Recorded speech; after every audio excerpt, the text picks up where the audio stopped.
Okay, I'm trying to get the you in the picture. That's a pretty cool shot right there.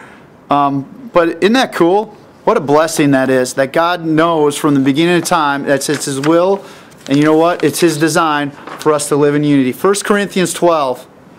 1 Corinthians 12, 18 and 20 and verse 25 through 27. I want to read this too. This is awesome. And you've probably read this a million times. But verse 18 says this, "But now God has set the members, each one of them in the body as He pleased. And that if they were all one member, where would the body be? Now indeed there are many members, yet one body." See, we're one body. And I'm going to get into this a little later in a later class. We're going to really dissect that. But you know what? We're not all called to do the same thing. We're not all created to do the same thing. But we're all created to be one. One body. We're supposed to be part of something. And that's His church. That's His body.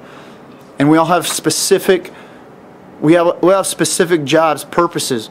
But we're one. As verse 20 says, "But indeed there are many members of the body, but there's only one body." There's not two bodies. There's one body. There's one body of Christ. And we all have we're all different members of it. And we all do different things in it.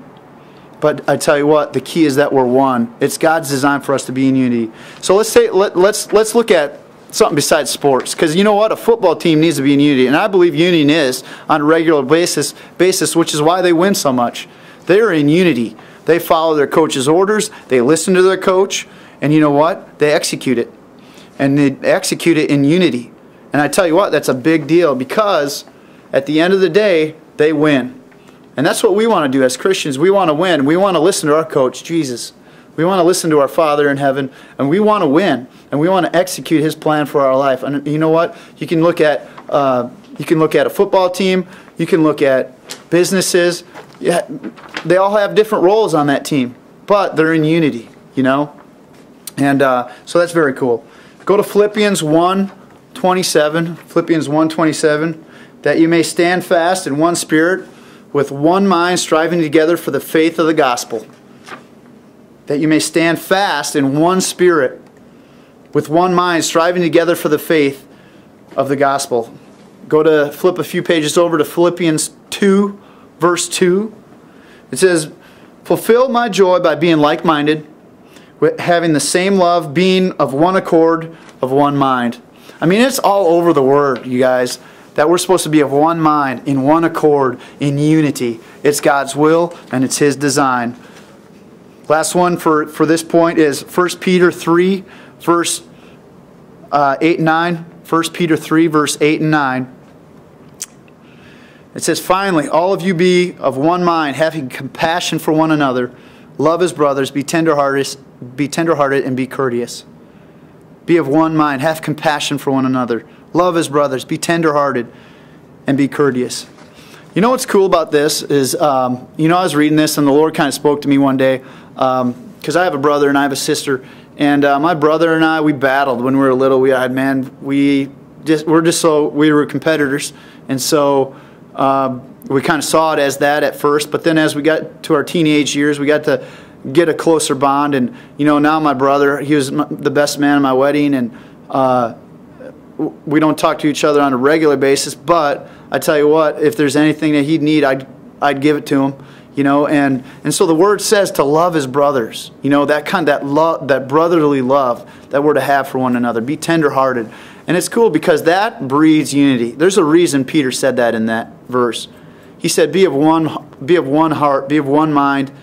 But love as brothers, because when you do that, when you're tenderhearted, when you're courteous, it's going to breed unity. And you know what the fruit of unity is? Success, victory, man, achieving God's purpose. Isn't that awesome?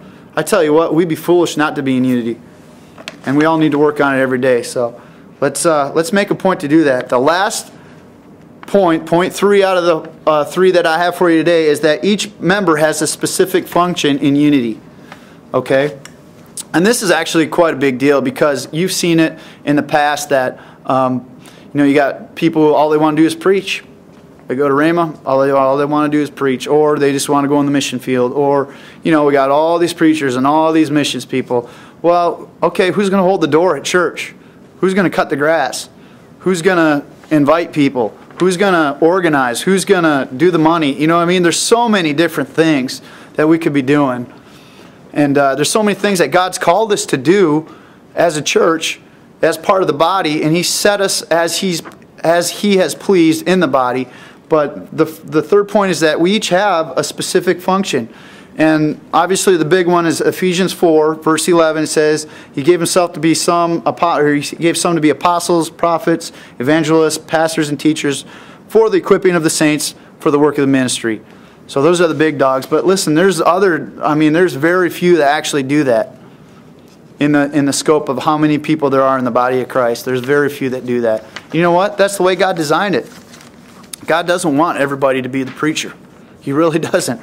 He wants us to be in unity. He wants us to do what He's purposed us to do in the body. And so let's go to verse 16. It says, from whom the whole body, joined and knit together by what every joint supplies, according to the effective working by which every part does its share and causes growth of the body for the edifying of itself in love. That's a mouthful, but let's just focus on one little phrase in there. Joined and knit together by what every joint supplies, from whom the whole body, joined and knit together by what every joint supplies. Awesome. The whole body is supposed to supply. Isn't that cool? We're all called to produce. We're all called to bear fruit worthy of God's kingdom. And we do that together in unity. And that's the only way we can do it. You know, if you think about your own body, and this is so funny that God equates the body of Christ or the members of His kingdom to a physical body. You know, God designed us. We have a head, we got lips, we got noses, we got skin, we got smelling senses, we got feet, we've got a nervous system, a digestive system, we've got blood. There's all these different ligaments, tendons, all these different things that equate to our body. But listen, if one of those things is in dire need of something, the whole body struggles. You know that? Like if your foot hurts, and it hurts every time you step on it, you're not the same.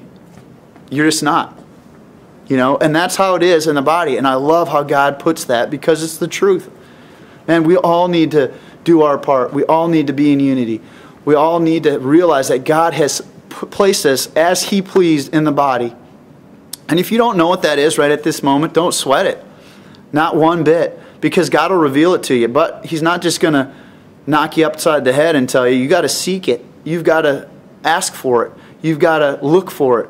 You've got, the Word says, ask and you'll find. Knock and the door will be opened. So, man, if you don't know what your purpose is in the body of Christ, man, ask God. Man, just ask Him. Go to prayer about it first and foremost. And then go to someone who you can confide in and say, hey, what do you think I'm good at? What do you think God's called me to do? What do you think He's purposed me to do in this thing called life? What am I supposed to do in the local church? And I'm telling you, God will reveal Himself to you, and you'll be happy.